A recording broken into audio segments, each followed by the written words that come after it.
Of their wisdom let Herodotus speak, and Dio, who calls them the wisest of mankind. Of their courage let their enemies tell. And we, their sons, who are here enjoying the countries which their swords won from the Romans, their civilized brethren, who had conquered all nations, yet yielded to them. Of their learning, when by circumstances they advanced in society in different countries, let the Greeks, their eldest progeny who enjoyed their circumstances, declare. The Romans next, and the modern Europeans, the last but not the least of their sons." End quote. In this video, I hope to help prove what will strike many conventionally minded scholars as a bold claim, namely that the sprawling and powerful Gothic people family, who lie at or near the root of virtually all Western peoples and cultures, and represent Europe's royal line and most foundational building block, very likely stem directly from the, quote, genuine Scythian element, who in turn lies still closer to that root, and that these two groups were perhaps even essentially one and the same, as innumerable older histories clearly attest. It's important to make clear that I so consistently return to the ancient Scythian and this people family, not simply because they're a single branch of particular personal interest, but rather because I believe they best represent the core of that tree that produced countless branches of interest. I'd suggest they're also the best example of a particular culture of nobility and virtue, courage and principle, which we see represented throughout all of Europe's best and brightest eras and high points, especially in the knightly and chivalric orders, and a worldview and mindset and approach which was a hallmark of Western peoples, and often the most stark point of contrast with those who lay outside their sphere. I recently discovered Cassiodorus' collection of the letters and proclamations dictated to him by Theodoric the Great, and continually find myself coming back to them because they're so uniquely impressive. Quote, "Hear Theodoric, the Gothic king himself, dictating to his secretary Cassiodorus, and you hear the voice of such kings as render themselves gods to mankind. Favor justice, employ courage in the defense of innocence, that amid the crimes of other nations you may show the justice of the Goths. And do you imitate our Goths, whose courage in battle can only be equaled by their domestic modesty. And elsewhere, let the wars of other kings be crowned with the spoils and ruin of captured cities. It is our purpose, with the help of God, to conquer, that our subjects shall only grieve that they acquired our protection too late. And finally, this is the praise of the Goths, to preserve inviolate the natural laws of humanity."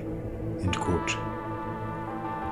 When we think of empires, we often think of strict, perhaps even tyrannical and brutal rule, perhaps the harsh enslavement of all conquered peoples, or an enforcement of the adoption of a culture and language of the conquering element. Our modern understanding of Rome, especially a late and increasingly degenerate Rome, has helped shape the bulk of our understanding here. A Rome that gradually, especially toward her end, created a multiracial and multicultural stew of peoples in an ultimately failed attempt to increase her own power and reach and profitability. I'd suggest this is one of the foremost reasons we've had trouble recognizing the empire we're about to speak to as an empire. It's a big statement, but one I'm now confident in making. I'd suggest this hidden empire, this relatively subtle or loose-knit confederation of peoples, magnanimously governed and ruled by an aristocratic minority, may well be the most important and relevant empire in recorded history, with regard to its effects on the development of the history of Western mankind up until this very day, and certainly the most important, quote, empire that a great many of us have likely never heard of. It didn't just intertwine with Rome as she degraded and degenerated into oblivion in her final years, but its peoples anciently shared an immense overlap with most of the figures who helped build Rome in the first place. I'd suggest the same might be said of Greece, of Persia, of much of the Levant and Mesopotamia across long stretches of time, even of northwestern India, even, incredibly, China, Japan, and the Koreas, and the ruling and royal lineages of each. In this video, I'd like to state openly many of the things I've only hinted at in prior installments, both because I'm now confident enough in the conclusions, and because I think it's increasingly important that we do begin to state such things, clearly and openly. When we lose an understanding of our history and a clear vision as to where we come from and the generational journey we've taken, we lose so much more than it might seem at first glance. And in a very real sense, we lose a piece of ourselves. I believe this history lies closest to the root of all Western peoples and cultures, and crucially, I've seen a great deal of evidence, whether conspiratorially driven or organic, it's difficult to say with 100% certainty, that this history is being aggressively minimized, ignored, mischaracterized, and in many circles, outright lied about. I certainly don't think all of those individuals involved in this process are conscious deceivers, but I do sense a mysterious hidden hand helping push much of it along, and using immense money and power and influence to obfuscate and mislead, to essentially rewrite the record.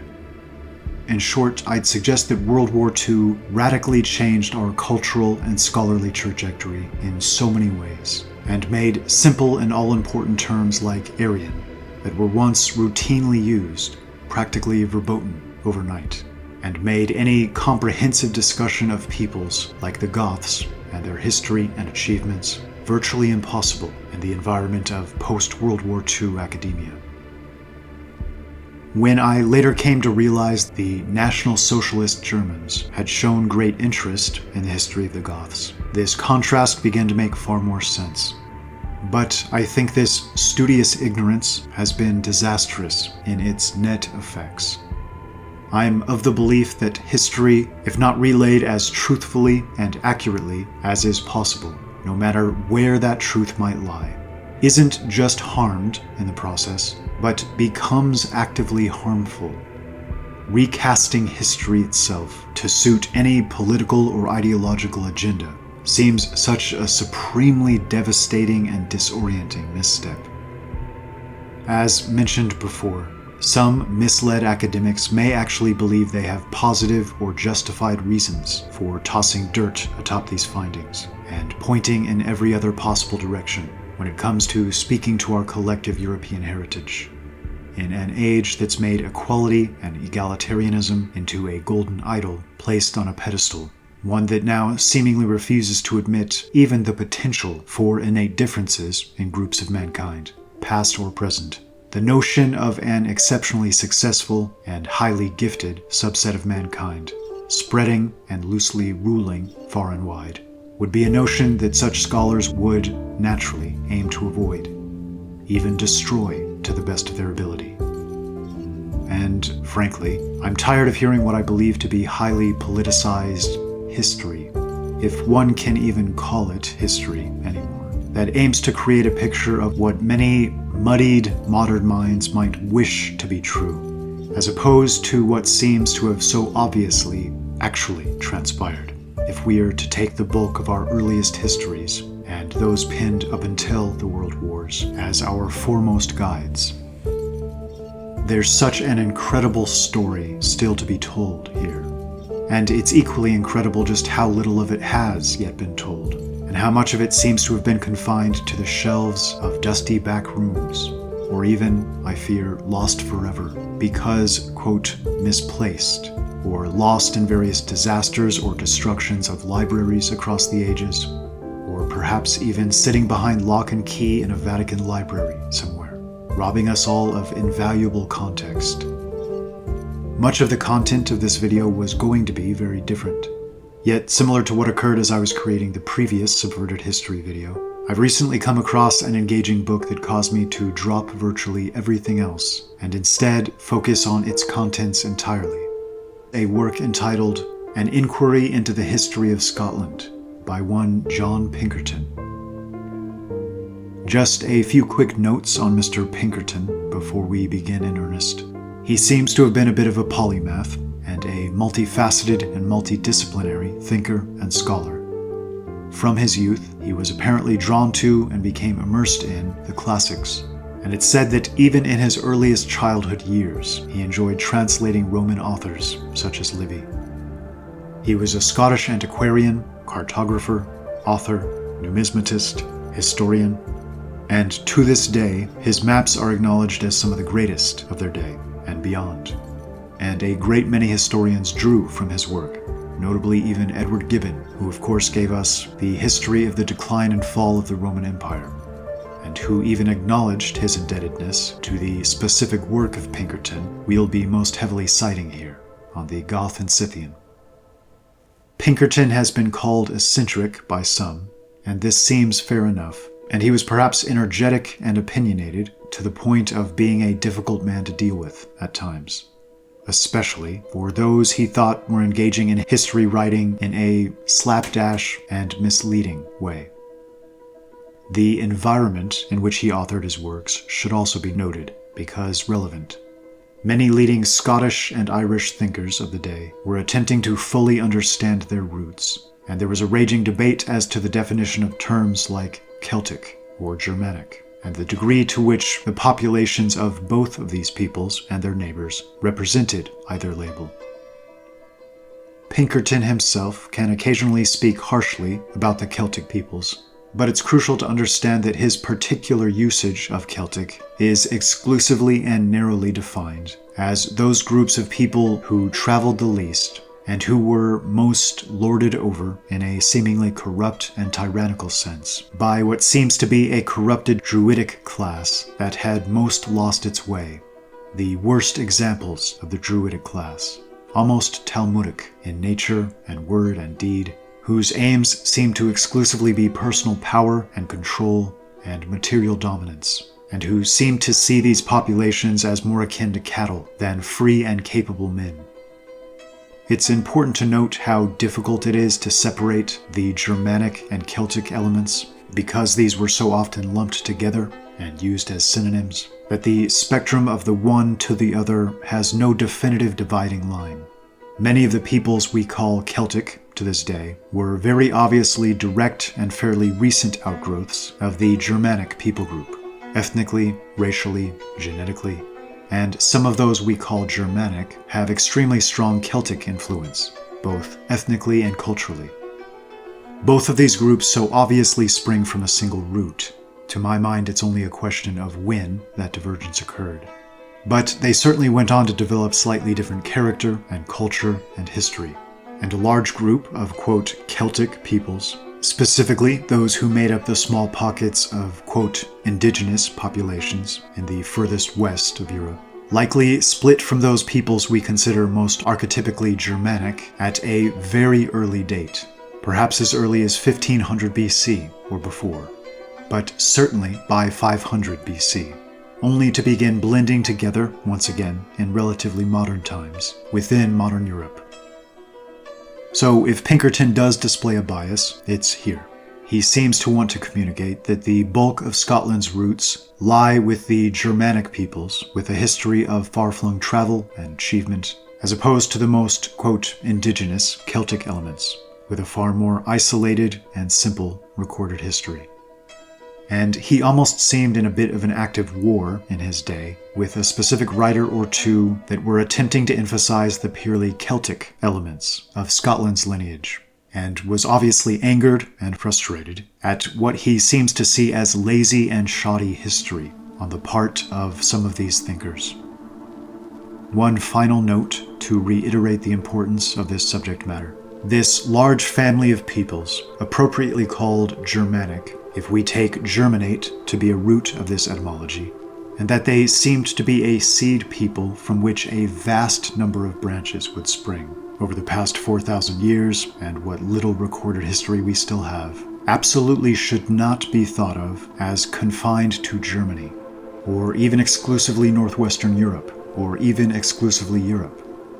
The, quote, Germanic peoples today simply represent a single, largely unmixed element of this larger family, much as Tacitus so clearly mentioned in his histories. If Pinkerton is correct, and if my own theories are correct, this group has a much more wide-ranging and almost all-pervasive history, due to covering an immense amount of land and sea, and seemingly having an ongoing cultural policy of regularly sending a significant portion of its young men whenever conditions started to become a bit overcrowded, or whenever great adventure was sought, into foreign territories and new shores, as pioneers, settlers, or even conquerors. Though it must be restated, this was absolutely not a group that sought to enslave and rule foreign populations in any heavy-handed or brutal way. Far from it. In fact, they seemed to want to maintain an arm's-length degree of separation. Their style of rule, or loose government or political structure, seems much more akin to the feudalism of early Europe, which of course makes perfect sense, as these traditions of Europe spring directly from this same people and culture, and to some degree represent practices that extend as far back as our recorded history. Think of a martial elite, similar to chivalric knighthood orders, who almost always left conquered or vassal or allied peoples to manage and till their own land, and merely asked for periodic tribute in exchange, and, in trade, offered protection from outside threats or roving bands of criminals who might otherwise seek to raid and make off with cattle or slaves, or even conquer outright if the opportunity presented. It's my belief that the less restrictive and invasive nature of this, quote, rule has caused this incredibly unique and powerful empire to be so overlooked by so many, so profoundly, especially modern scholars, who seem almost incapable of wrapping their head around the fact that Rome and Greece, as legitimately impressive as they were in so many ways, weren't the unilateral and exclusive epicenters of all human existence, but rather that almost all surviving accounts happen to emanate from their hands and their specific perspectives. And that even here, if one reads enough and reads closely, the ancient connections are innumerable. Ancient Greece, especially, speaks a great deal of the population to their north, and features them heavily in both their artwork and their stories of their origins, their heroes and myths, etc. Those academics that attempt to paint a firm dividing line between the Scythian and Goth and Hellenic Greek, for example, are doing something of an immense disservice. Yes, there were many cultural differences that developed over time, but these peoples can only truly be understood when we recognize their shared history, heritage, and ancestry. Just as the Scythians are spoken of as either the same or very closely related to and proximate neighbors of the Hyperboreans, the ancient Greeks might be considered to have a somewhat similar relationship with their earliest Scythian neighbors. In the previous work, I highlighted Christopher Beckwith's The Scythian Empire.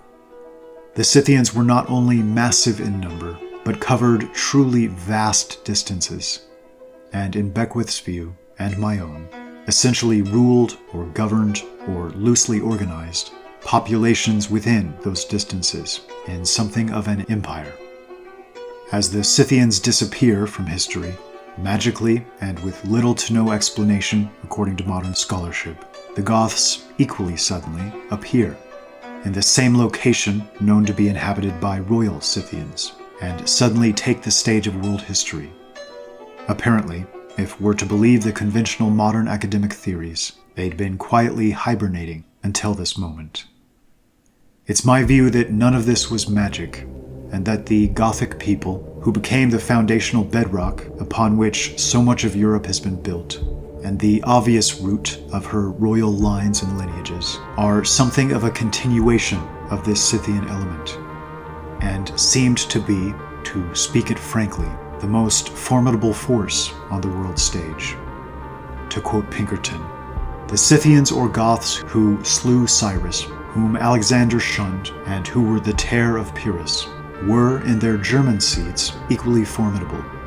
Not the Samnians, not the Carthaginians, not the mingled nations of Spain and of Gaul, nor even the Parthians themselves were so dangerous to Roman power. Carbo and Cassius, Scarus Aurelius and Servilius Scipio and Marcus Manlius, with their 5 consular armies, were all taken prisoner or slain by the Teutones and Cimbri, who had fled from the northern Germans. Julius declined the contest with the Germans. Augustus wept the fate of Verus and his legions. Hardly could Drusus and Nero and Germanicus defend this frontier of the empire, for this was the whole ambition of Rome. In later times, they were triumphed over, but not conquered. Under their ancient name of Scythi or Goths, they were soon, by degrees, to seize on the whole Western Empire, nay, to pour over the fertile coasts of Africa. The Vandali, whom Tacitus and Pliny found in the north of Germany, were to fight with Belisarius in the plains of Numidia. The Suevi were to possess the fragrant fields of Spain. The Langobardi were to enjoy the orange groves of Italy. The Angli, whom Tacitus puts in a list of names, were to give their name to a country eminent in arts and arms, in wisdom and liberty." End quote. There's long been this academic and Hollywood tendency to paint the Germanic peoples as primitives, but this idea has never quite sat well with me, and ever less so the more I've learned. One of the foremost reasons is that it's difficult to imagine a primitive people so frequently besting a people considered to be vastly more advanced, often even when heavily outnumbered. It's always seemed to me that the surest measure of a nation and people's collective abilities is on the field in which it matters most, and that field that becomes most significant and necessary. This was, absolutely, the battlefield in the ancient world. Not just the realms of weapon or armor or shield making, but of strategy, tactics, organization, and generalship, the structure of hierarchy and leadership, the degree of loyalty and devotion and morale felt and experienced by the average soldier. All of these things, and so much more, intertwine to create a relatively objective measure of a people's merit and ability. And by this yardstick, it's always been difficult to reconcile the modern Hollywood version of these northern peoples being brutish and unthinking.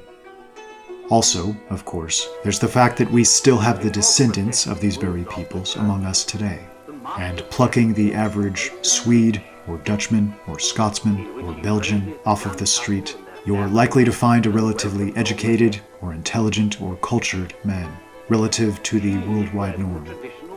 This idea that just a few generations ago they were all mud-caked, illiterate savages seems offensively stupid, and, to put it mildly, I'm not sure there's evidence to support it. If there is, I've not found it. Also, crucially, as Pinkerton so well puts it, quote, "We look on the Goths as enemies of science, without once reflecting that wisdom is, at any time, superior to science, and that the Goths only despise the science prevalent on the decline of Rome, which was folly, and is regarded as such by us at present." End quote. This has always been precisely my feeling, and it's a bit gratifying to see it vindicated, or at least agreed with, by thinkers like Pinkerton. All, quote, "science is not created equal. The straightforward realms of engineering or mathematics are timelessly valuable, as they make us measurably more powerful and capable, and so obviously help push us forward in a fruitful direction. Yet our modern gender or feminist studies, or intensive studies of equity or oppression, are far less so, I'd suggest, and will be winced at or looked at with bemused wonder or confusion in generations to come. The former focuses on immutable truths and laws of nature and the universe, and is the study of timeless truths that are obviously real and logical to all, whereas the latter represents something very different, and something far more superficial and ephemeral and merely political, a temporary cultural overlay masquerading as a branch of science, but in no way fitting the more pure and rightful and healthy definition of that word. This isn't to say that the science the Goths or Scythians rejected or practiced to a lesser degree was the feminist studies or racial equality notions of the Romans. It's simply to make the point that some branches of, quote, science are far more fundamental and valuable than others. And to some degree, their objective value is made obvious in how much their study directly improves the lives and abilities of those who practice them. And it might even be said that nature herself is the best of all universities, and our attempts to so remove ourselves from her stage and confine ourselves to concrete buildings surrounded by fluorescent lighting and dreary, nasal-toned professors and teachers, increasingly teaching our children why they should feel ashamed of themselves, has been a significant step backward in a very real sense. Wisdom is absolutely superior to the purely superficial intellect, just as timeless and foundational knowledge that helps orient us on the deepest levels is vastly superior to much of the science du jour of any one specific age, as the one is far less liable to opening the door to error and misjudgment than the other. And this perspective ideally extends into our understanding of history. Pinkerton tells us, quote, "The reader must also observe that though my proofs that the Germans were Scythi from Asia opens a new field, yet heaven forbid that I should make a new hypothesis in ancient history. No, the truth is always old. What shall now be shown was originally well known, though afterward lost. I do not discover new opinions, but old facts that were hid under the soil of error. When they are dug up, they will be found to evidence their antiquity by their fabric." End quote. I greatly appreciate his specific wording here and the use of that term fabric, and can't help but recognize that the best and most efficient thinkers so often seem to be those of a multidisciplinary bent, those most capable of soaring above any one singular field, but who rather put in the effort to begin to tie all of their conclusions together in something of a broader, interconnected fabric, to help avoid any missteps or errors within any one of them, owing to its much more narrow context picture. This broader fabric also helps prevent this modern academic tendency, which I've come to consider borderline criminal, of simply tossing out scores of histories and works that don't agree with the broader narrative they seek to paint. Initially, I too largely trusted opinions here, and tossed out or discredited many of the works they've suggested we ignore. But over the years I couldn't help but realize how many of these works, across numerous different subjects, were saying the same things, and not, seemingly, drawing from the same sources or from the same supposed mistakes as one another in doing so, but rather from independent sources, and that scarcely a single one of them directly supported our conventional theories or modern academia. Gradually, I realized that to believe modern conventional theories, we're forced to throw out not just one or two, or even just a large handful of works and accounts and opinions, but hundreds. In many ways, nearly all of them. We're asked to believe that our ancestors were dishonest, or incredibly ignorant, or misinformed, or prideful to the degree that they'd simply invent stories out of whole cloth, and that somehow these supposedly false stories and their broader narratives would magically dovetail and align almost perfectly with one another. I can't count the number of instances in which a people referred to as Scythian by one ancient author are then referred to as Gothic, or as Germanic, or as some branch of the Germanic peoples by another author from a similar time period.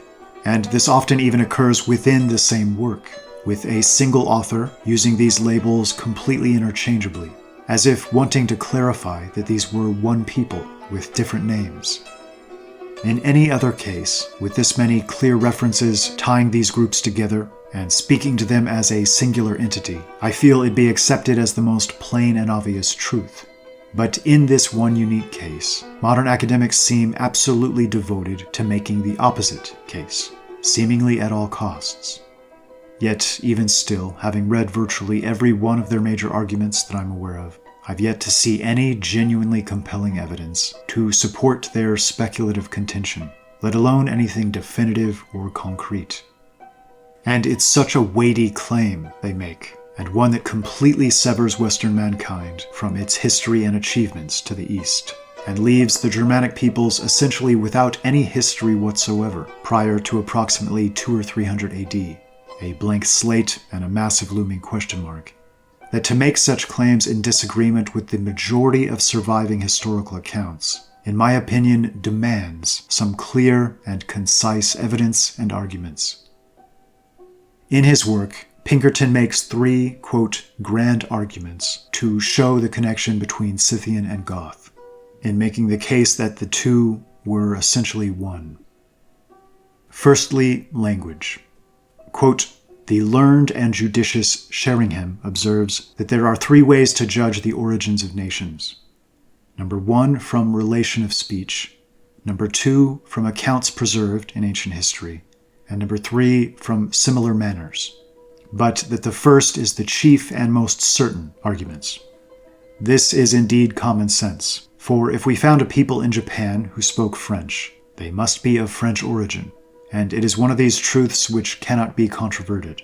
Language is a most permanent matter, and not even total revolutions in nations can change it.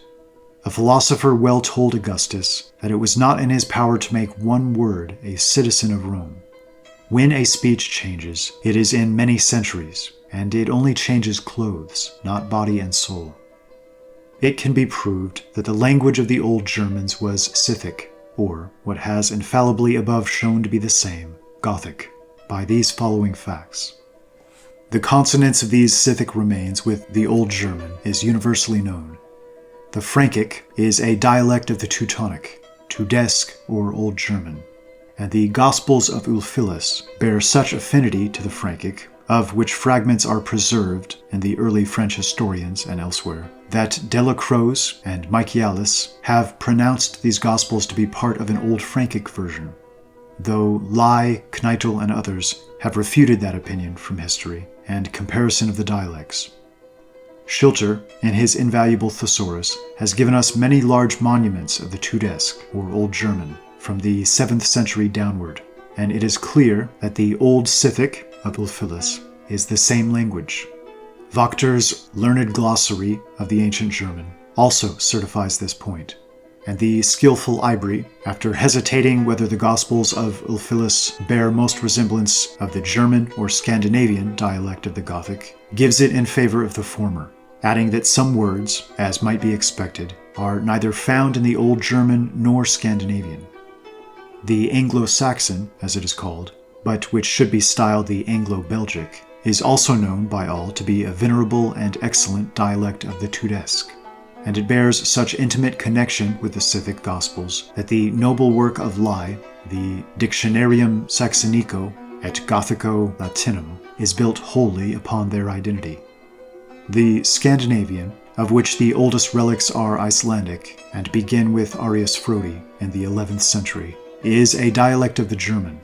The remains we have in it are more modern by 4 centuries than those of the German, for nothing shall be built on the runic inscriptions. And those Icelandic relics are more polished, and the words more shortened, a grand mark of a polished tongue, as long words are of a rude and primitive one, not only because more modern than the German, but because the Icelandic was refined by a long succession of poets and historians, almost worthy of Greece or Rome. Hence, the Icelandic, being a more polished language than the German, has less affinity with the parent Gothic. The Swedish is nearer related to the Icelandic than either the Danish or Norwegian, the two latter countries being under one monarch of German extract, and from the proximity of Denmark to Germany, many words have crept in. But that the Swedish is the daughter of the Scythic of Ulfilas is amply known from Ear's work, the Glossary Suevo-Gothicum. And Walafrid Strabo, who wrote under Louis the Pious, Emperor of Germany, about 820, observes justly, the Goths, who were also called Getae, had our language, that is, the Tudesque. This fact Walafrid must have seen from the translation of Scripture by Ulfilas, mentioned by the ecclesiastic historians, and famous from the first over all Christendom. The modern German, a language spoken in a far greater extent than any other in Europe, and now beginning to be much studied from the number of good books in it, resembles the Gothic Gospels more than the present Danish, Norwegian, or Swedish, and has certainly more ancient stamina. Its likeness to the Asiatic tongues, in harshness and inflexible thickness of sound, is very apparent. In form, structure, and numerous words, it agrees with the Persian, as all know. And Busiquius shows that the clowns of Crim Tartary, not Tartars but the remains of the old Scythi, speak a language almost German. On to the second argument, and that of historical sources. Pinkerton states that the ancients didn't have an exhaustive or comprehensive knowledge, but did seem to know a handful of things with certainty. Number one, that the Celts were in the west of Europe, above Spain, or in Gaul and Britain. Number two, that in the northwest of Europe, or in present Germany and Scandinavia, were the Scythi and the Celto-Scythi, or those Scythi in Gaul and Britain who bordered on the Celts, as the Indo-Scythi did on the Indians. Number three, that the Sarmatai were on the north of Greece, to the east of the Scythi of Germany, all of which will clearly appear from the following authorities. Herodotus places the Celts quite to the west, and the Pillars of Hercules, whereas in his geography of Scythia, he evidently supposes that the Scythians spread all over the northwest of Europe, even to the northern ocean, or Baltic.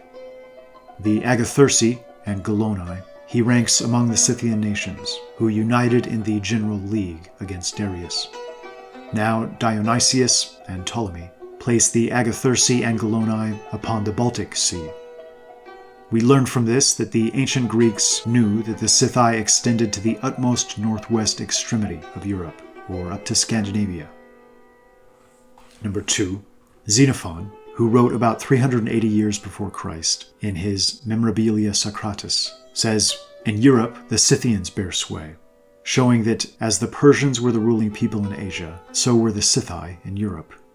Had the Scythians of Europe been regarded by Xenophon as confined to ancient Scythia, he could not have given them this description, but he palpably understood that they extended into the heart and furthest parts of Europe, and bore universal sway in it. Number three, Aristotle says the Ister, or Danube, slowed from the Pyrenees, mountains of Celtica, and he speaks of the cold of Scythia, and adds that the country of the Celts, above Spain, is also cold. He, as well as Herodotus, knew that the Celts were confined to Celtic Gaul and to Britain, for he calls the tin that was brought from Britain Celtic tin. Quote, "They say that Celtic tin melts much sooner than lead." Number four, in the next century, or about 250 years before Christ, Pythias, Xenophon, and others, authors quoted by Pliny in his Natural History, speak of the Prussian coast in which amber is found, saying it lay opposite to Scythia, distant a day or two's sail. Pliny quotes them separately, and they vary in some points, but all agree in this, which shows to a certainty that the Greeks knew the Scythians to extend to Scandinavia and over all the north of Germany. Procopius, too, seemed to clearly recognize the overlap. Quote, "To him who passes straight the lake Maeotis and its mouth, on the shore anciently dwelled the Goths, called Tectraxidae, as I just mentioned. And at a great distance were placed the Goths and Visigoths and Vandals and all other Gothic nations, who were also called Scythians in ancient times, since all the nations in these parts were in common called Scythic." End quote. And finally, on to the third grand argument. The Germans were Scythi from similar manners. Pinkerton tells us Herodotus, in his fourth book, chapter 59 to 82, gives us a long account of the manners of the Scythi, and a peculiar happiness seems to have attended this favored nation, as Tacitus has described those of their descendants, the Germans, so that the clearest splendor is thrown on the subject. To run a parallel would swell this essay to a vast size, and they are so like that they need only be referred to. Wormius, Bartholin, and other northern antiquaries have remarked that the description given of the Scythi by Herodotus applies perfectly to the Goths of their country, even down to a late age. The chief difference arises merely from a local circumstance. It is that the ancient Scythi of the Euxine, described by Herodotus, had found their fine breed of Persian horses thrive equally well in their fertile possessions on the temperate shores of the Euxine, while in Germany and Scandinavia, the cold was then too severe for that southern race, and the indigenous breed was, as Tacitus states, very small. Hence, the ancient Scythi were chiefly cavalry, while the Germans and Scandinavians had little or no cavalry. This difference was a necessary effect of climate, and infers no distinction in the people, any more than the different life led by the British in the East Indies from what they use here destroys the identity of that people. In Iceland, the Norwegians differed prodigiously in manners from those in Normandy, Calabria, or Sicily. But to instance a few particulars of similar manners in the Scythi and Germans. Firstly, domestic life. Both Scythi and Germans lived by hunting, pasturage, and rapine. Both had a few agricultural nations, but the tilled ground, as the pastoral, belonged to the community or tribe, and they quitted it at the year's end to move to another. Herodotus observes that these Scythi, who were agricultors, did not use the corn for bread, but parched it over the fire. That is, as Pellotier well explains, in order to use it in broth and for ale. And so Tacitus says of the Germans. They drank out of horns, so the Germans. Or out of the skulls of their enemies, so the Germans. Ale and mead were the drink of the Thracian Scythians, and those of Scandinavia. Both drank healths and drank before entering on business. Both nations burned their illustrious dead and buried their ashes in urns under hillocks or tumuli. Pinkerton goes on to speak to similar clothing styles, with the chiefs wearing a particular close tunic and breeches. He speaks of similar tattooing and body paint used by the Celts and Picts and Scythians. He then speaks of similarities in religions. The threefold separation, so common throughout all Indo-European peoples, that helped inspire the ideas of caste, with Jupiter holding the scepter and responsible for rulership and governance, Mars or Ares, the sword, and Mercury, a purse. He speaks to their very deeply rooted tradition of ancestor veneration, and suggests the countless parallels with the Greek is explained by the Greek, quote, gods, being these very same venerated ancestors, and great and noble men of distant ages. He points to the idea that Odin, or Woden, was said to have led men from Asia into Europe, and that, to his own day, the Anglo-Saxon royal houses all traced their lineage back to him.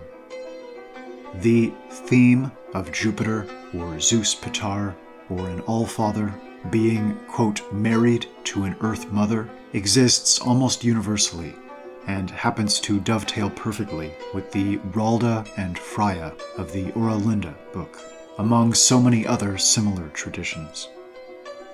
I believe his proofs here are convincing, especially in light of the larger context picture. Consider the case of America. Though receiving a massive influx of peoples from nations like Britain and Germany, it took just a few generations to establish a new culture and identity and sense of self. Of course, any educated person recognizes this to be an outgrowth of a deeper well and something larger. But that something larger frequently gets lost in the shuffle and forgotten over time. I strongly believe this is what's occurred countless times throughout history. Ask any modern descendant of the vast Germanic people family where they think their most direct ancestors were prior to approximately the birth of Christ, and most either won't have a clue or would reflexively suggest that they inhabited the same patches of ground they live on today. But this simply isn't the case for the most part.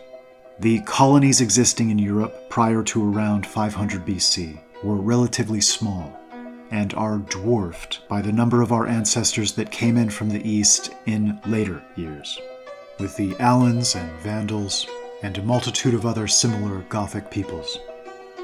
There's a reason the term Scythian and Goth became catch-all terms for Greek and Roman and other peoples referencing those to the north.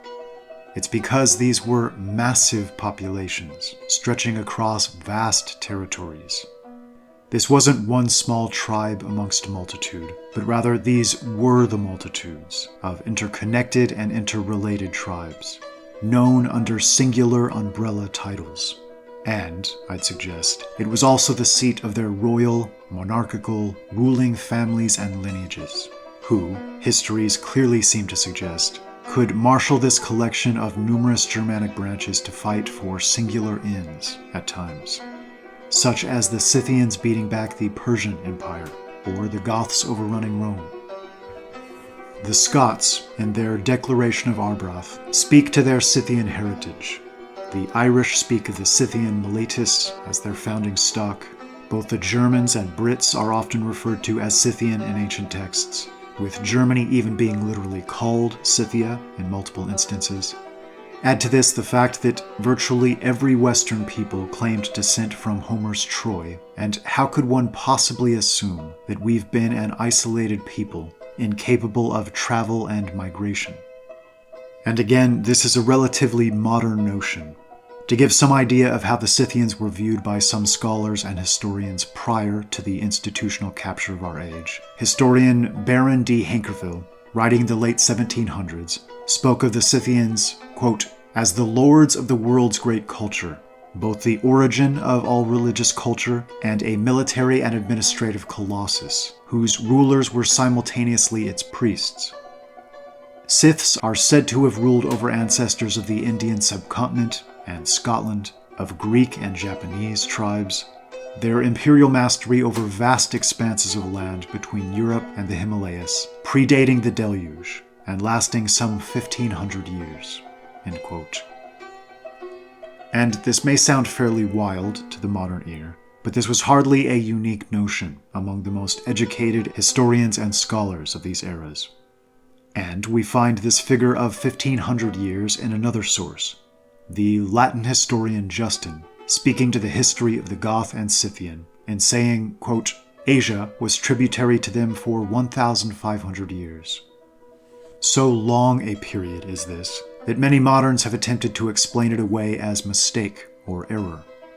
And it may be, but this is an accusation that would carry more weight if the number had initially been written out in numerical form, as opposed to being fully written out in word form, making a simple typographical error, for example, seem much less likely. Moreover, we find a similar history presented in Jordanus's Getica, and, in my own personal opinion, the idea itself no way contradicts the totality of historical context. Far from it, it seems to fit in well and help explain a great deal. Everywhere, there seems to be evidence of a sprawling, loose-knit, feudalistic empire of sorts that, across stretches of time, tied together countless related peoples, from Europe to Asia to Egypt and the Levant, orchestrated and governed in a wholly non-tyrannical way by a warrior aristocracy that asked only for periodic tributes. Pinkerton states, quote, the great Hermanric, king of the Ostrogoths or Eastern Getae, and chief of the race of the Amali, extended his conquests so far and wide that Jordanus compares him to Alexander. End quote. And in a remark I've always found interesting, and one I wish the original authors had elaborated on more fully, Jordanus goes on to speak of the subduing of peoples who, quote, though offshoots from one stock, have now 3 names, that is, Venethi, Antis, and Sclavini. Though they now rage in war far and wide, in punishment for our sins, yet at that time they were all obedient to Hermanric's commands.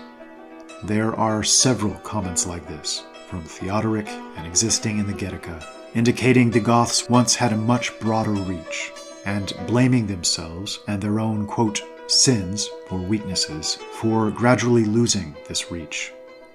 Due to our near total lack of surviving histories written from Gothic or Scythian perspectives, we're forced to piece together their ruling or governmental style, but it certainly resembled feudalism, broadly.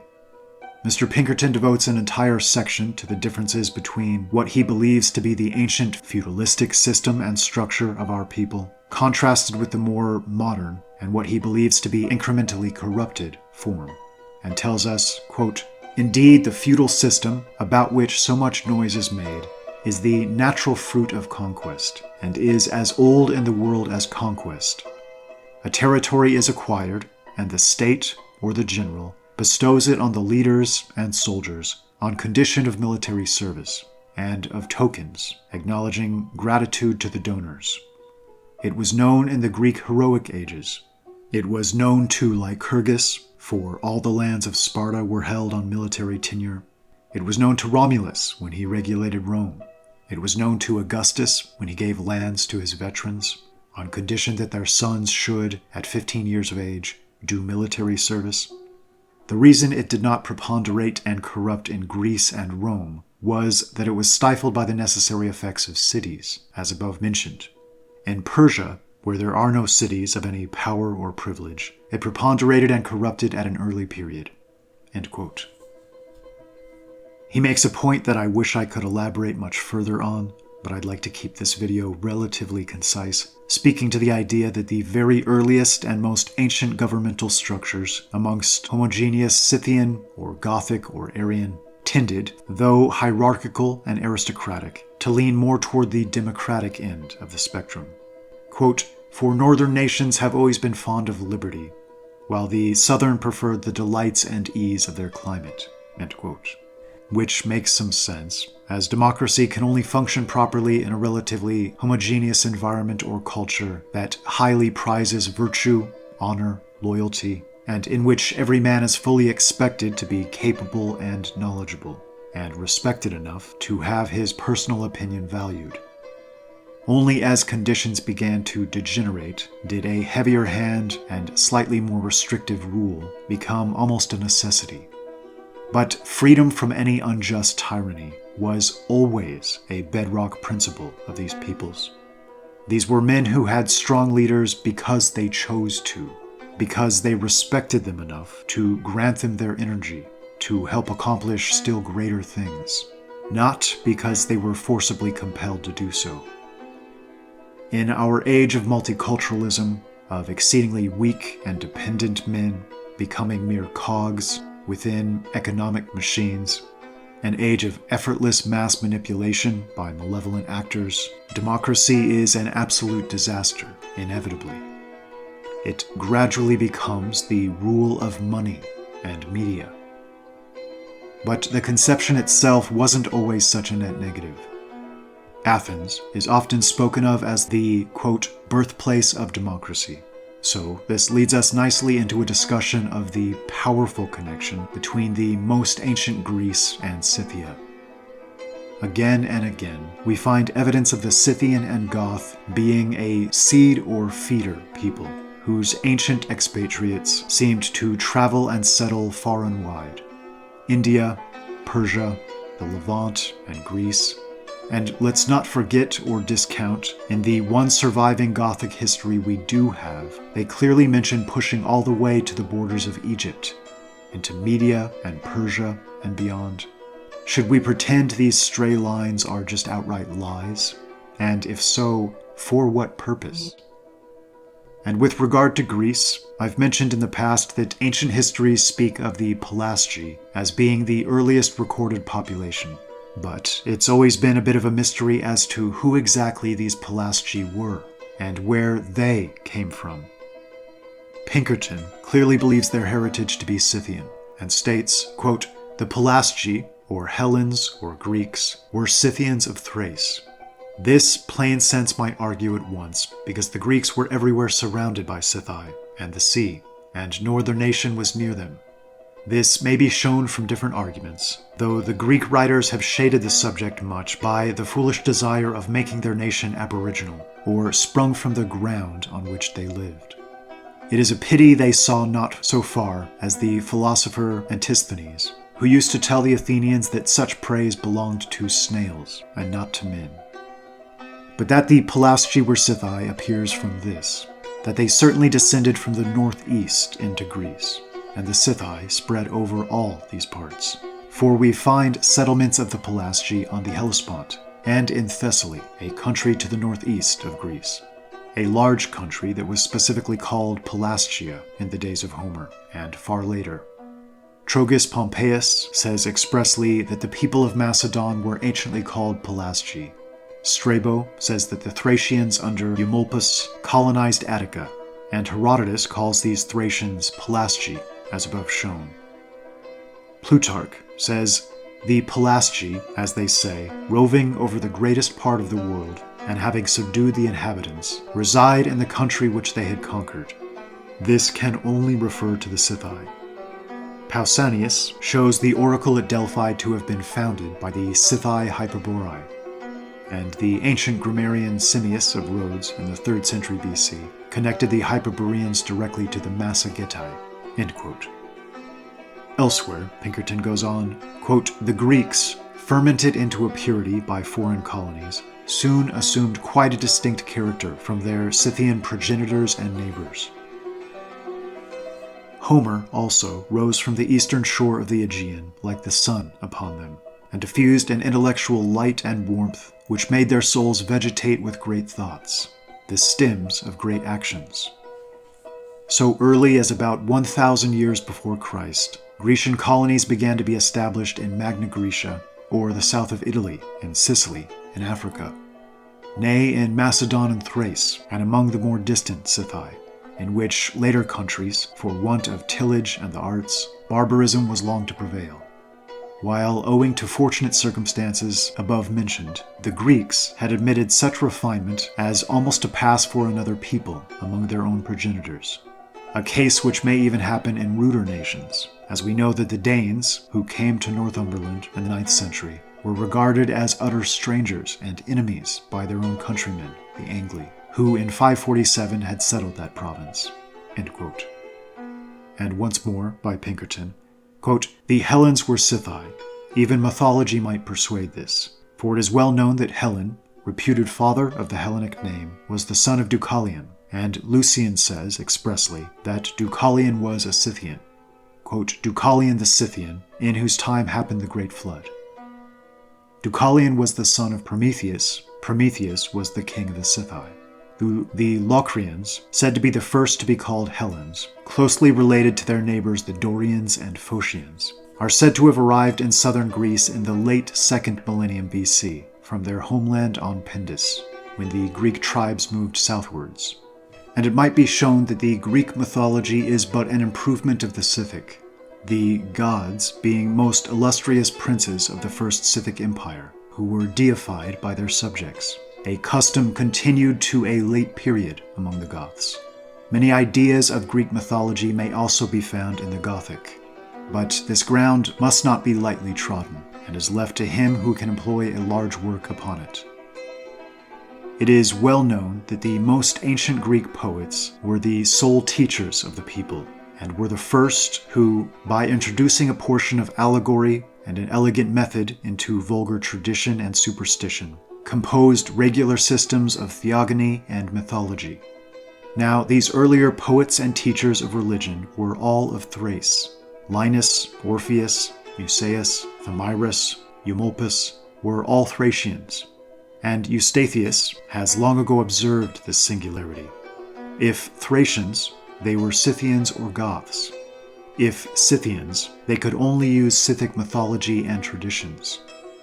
Plato, in Cratyllo, says, the Greek rites are all from the barbarians, that is, as just shown, the barbarians of Thrace.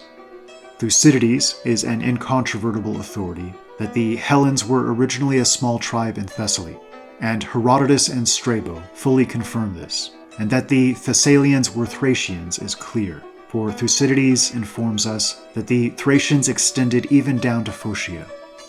Strabo calls the Athenians Thracians, whom Herodotus calls the Pelasgi of Thessaly, which was the country between Thrace and Attica. Eusebius and the Chronicon Pascal mark the Ionians as Scythi. Epiphanius says that all the people south of the Hellespont were Scythi, that is, the Macedonians and Greeks. Thucydides well observes that in Homer's time the name of barbarians was not given to the Thracians, but that these barbarians and the Hellenes spoke one tongue. Diodorus Siculus says the Scythi Hyperboreal, or most distant Scythi, used a speech akin to that of Athens or Delos, that is, as the scholar Ayer well explains, Pelasgic or Scythic. Caucasus, the Scythian philosopher, pronounced the Greeks Scythic, as he must have learned from their language and manners. Blackwell, in his admirable Inquiry into the Life and Writings of Homer, has well concluded the language of Thrace and Greece to have been the same, and especially quotes Strabo, who was of Colchis, and who says that the Trojan language had many words and names in common with the Thracian. And this I found especially fascinating. According to Stephanus of Byzantium, long before the ancient Greeks started referring to the region as Thrace, it was known as Arya. Ancient Greek mythology provides the Thracians with a mystical ancestor Thrax, the son of the war god Ares, who was said to reside in Thrace. Josephus wrote that Tyros became ancestor of the Thracians, a, quote, flame-haired people, according to Xenophanes.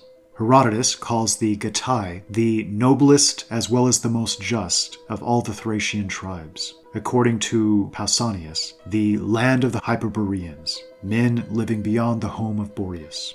Homer placed Boreas in Thrace, and therefore Hyperborea was, in his opinion, north of Thrace. It's also worth noting that Pinkerton even claims, quote, those childishly called Druidic are all Gothic, and are found in Iceland and other countries where the very name of Druid was unknown, end quote, indicating that the famed priestly or bardic class of the Goths, known to play the cithara and sing the praises of their ancestors before major battles, may lie at the root of what became this widespread Druidic element. It's also worth noting that Jordanus clearly states that Telephus is an ancestor of the Goths. Quote, he matched his father's valor by virtues of his own, and also recalled the traits of Hercules by his likeness and appearance.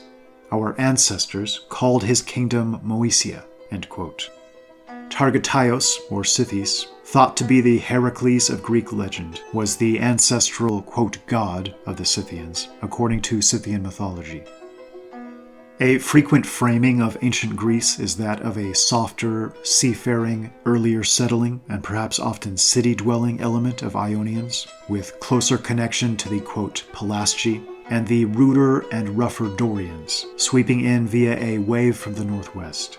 Though in actuality these two peoples were almost certainly the closest possible genetic kin, and merely represent two waves separated by several generations from the same seed people, representing a model we see play out time and time and time again. Pinkerton, again, quote, for as shall afterwards be shown, the Greeks themselves were Goths, being originally Pelasgi, a Scythic or Gothic colony, and the Romans also were of the same stem. And though we, misled by a puerile love of the Romans, revile the ruder Goths, our fathers, as despisers of learning and the arts, because they scorned the sophistical reading and fantastic arts prevalent on the decline of the Roman Empire, which we at present scorn. Yet, as shown in the preface, the Goths were the friends of every elegant art and useful science. And, when not constrained to arms alone by the inevitable situation and spirit of their society, they carried every art and science to heights unknown before, as the ancient Greeks and modern Europeans might witness, in wisdom, that perfection of human nature. And Pinkerton elsewhere. But their learning even in unsocial wilds and circumstances of society which precluded attention to elegance, while necessity was the law, is a curious subject and shall be briefly touched. Herodotus says the Scythians were both learned and wise. Zalmoxis, the early lawgiver of the Goths, is well known, and so is Dicenius. Anacharsis was the next Scythic philosopher. He was of the royal family. His brother, Cadrada, and nephew Endartharphus, being kings of the Getae, or parental Goths, peculiarly so called. He lived with Solon, 590 years before Christ. Menander, the celebrated founder of the New Comedy, whose drama was called the School of Wisdom, was a Goth of Gestia, as Strabo in Book 6 tells us from his works, and gives us the lines, apparently from one of his prologues, quote, for all the Thracians, but the Getae chiefly, from whom I glory to derive my birth, have never yet been cold to female beauty, end quote. In my own efforts to avoid bias and help ensure even-handedness, finding myself heaping praise on the martial exploits of the Goths, contrasted with their Eastern Roman opponents, I spoke highly of Belisarius as the most exceptional Eastern Roman general, though it seems I failed, as Pinkerton reveals that apparently Belisarius too was ethnically a Goth from Thrace. And we focus on Greece in particular here for a moment, because they're certainly one of the most important elements of context. But we could engage in a similar tracing of connections with ancient Persia, or India, or the Levant, or even the Far East. This phenomenon we see happen to Greece seems to happen to Ireland, and I suspect that this is what occurred with nearly every region in the Western world. It's just that in these cases we have the direct surviving accounts. In other words, large waves of incoming peoples, seemingly of the same racial stock, yet of slightly different cultural strains, because representing branches separated by hundreds of years, enter from abroad. The Heraclidae and Dorians seem to be a great example of this in Greece, as are the Firbolg and Tuatha Dé Danann in Ireland. Pinkerton claims the Germanic Gauls, the Belgae to be specific, were these very Firbolg populations, so frequently mentioned in Irish histories. Pinkerton says, quote, "It shall be shown that the Belgae were the ruling people in Ireland, and that the Irish, or Old Scottish royal stem, is really Belgic or Gothic. These Belgae are the Firbolg of the Irish annals, with whom their real history begins. And such was their superiority that, to this day, Bolg in Irish implies a nobleman, and also a man of science." End quote. It also bears mentioning that the royal clans behind numerous Scandinavian kings were the Skildings and Skilfings, respectively.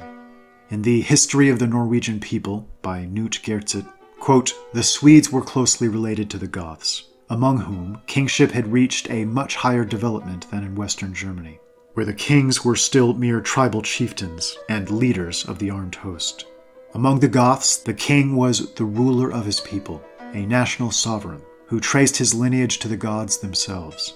This institution of national kingship also obtained among the Swedes, and it is probable that they had adopted it from their Gothic kinsmen."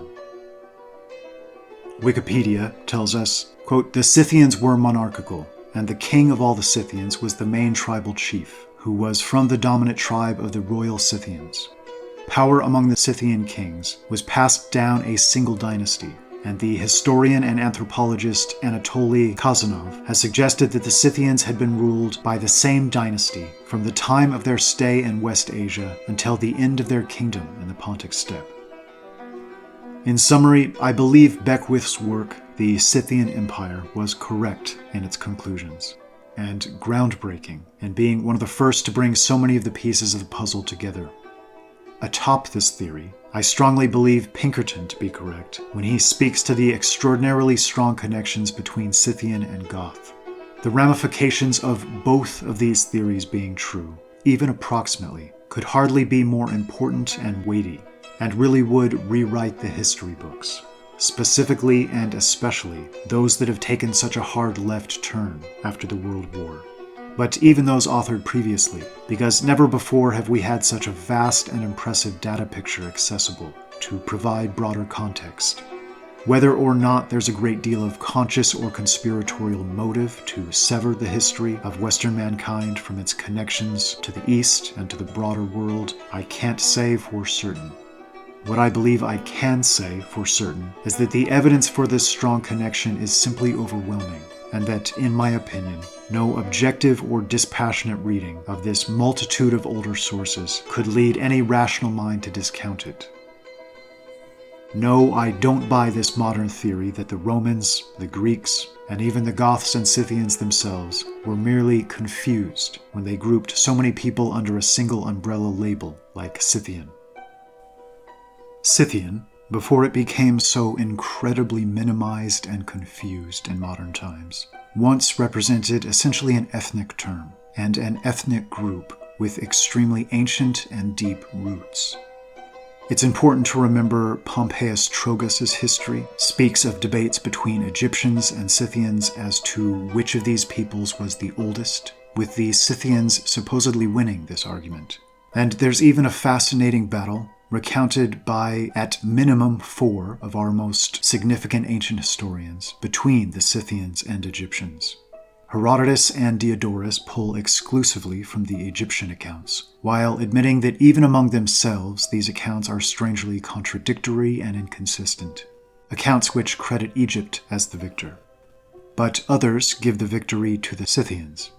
Fascinatingly, Jordanus's Getica mentions this same conflict, and yet quite literally speaks of the Goths as the Scythian element in this conflict, and states that under their ancient Gothic king Tanausis, who was dated by Alfred von Gutschmidt to have ruled from about 1323 BC to 1290 BC, while other estimates range anywhere from 1300 to 1900 BC, quote, inflicted a severe defeat upon him, pursuing him even to Egypt, mentioning that had he not been restrained by the Nile, he would have killed Sesostris in his own land. It also mentions that several of the Goths or Scythians left this victorious army to take up positions of power in the conquered lands, and that this is where the Parthians originated. We are asked to completely dismiss this by modern academia, just like we're asked to dismiss so many similar accounts. But why? It makes no sense to me. And I feel like the Goth and Scythian is uniquely targeted by modern academia when it comes to this type of dismissal of historical accounts. I'd suggest the majority of the ancestors of modern Europeans didn't exclusively exist for thousands of years in small pockets in Western Europe and Scandinavia, milling about in forests, painting themselves and one another, isolated and unmoving, accomplishing and achieving nothing of note. Though they certainly knew this territory well, and no doubt had colonies or scattered settlements here, this was absolutely not their exclusive home, especially prior to approximately 400 to 500 BC. It gradually became their exclusive home, their final and most significant region of settlement, due to cascading waves of peoples gradually pushing the bulk of them ever westward, and then, due to the daunting Atlantic Ocean acting as temporary barrier to all that lay beyond, halting and creating truly great and unprecedented nations and empires, until their eventual expansion into the Americas and that sea of wagon trains extending westward in countless directions, so directly evocative of a scene we encounter again and again throughout the Gothic and Scythian past, and among what I believe to be highly related peoples like the Dorians and the even more ancient Heraclidae. As consequence, I believe the Europeans of the Middle Ages, and up to just a handful of decades ago, were completely correct to feel themselves strongly connected to ancient Greece, to Anatolia and Troy, to ancient Persia and India. Even the very idea that our most powerful and lasting stories might involve people groups they had no ancestral connection to strikes me as unbelievably absurd. I'd suggest they so celebrated and resonated with these stories because they had a much firmer handle on their connection to them and the leading personalities involved in them, dormant residual memories of their direct connections to a distant age, distant ancestors.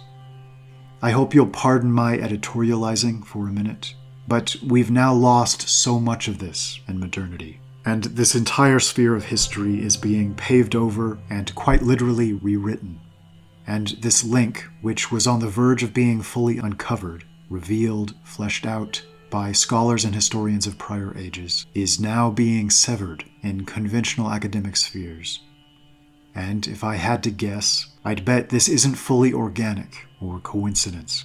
This all seems to be part and parcel of a larger agenda.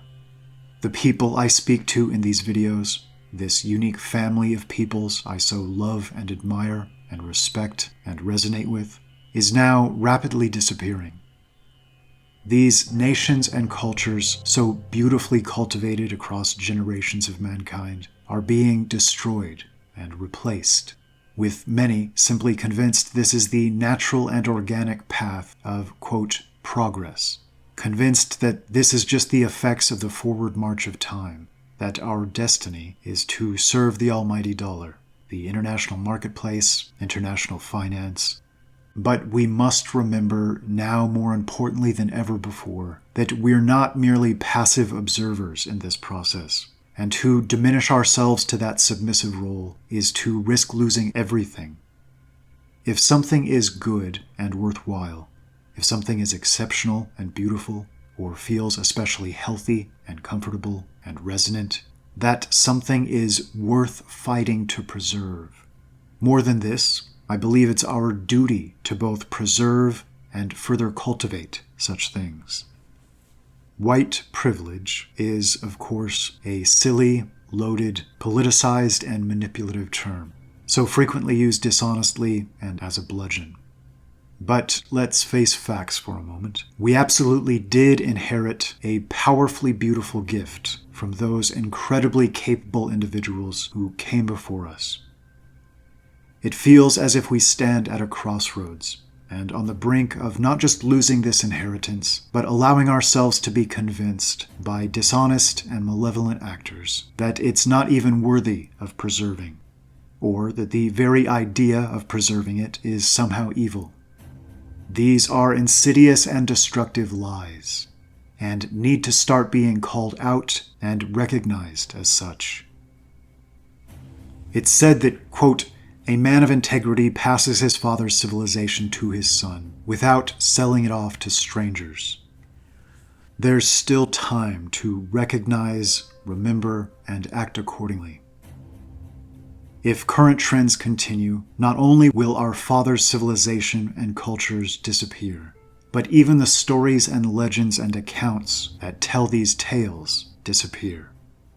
None of us should be willing to pay this price. You and I are not some atomized and isolated random collection of matter and cells.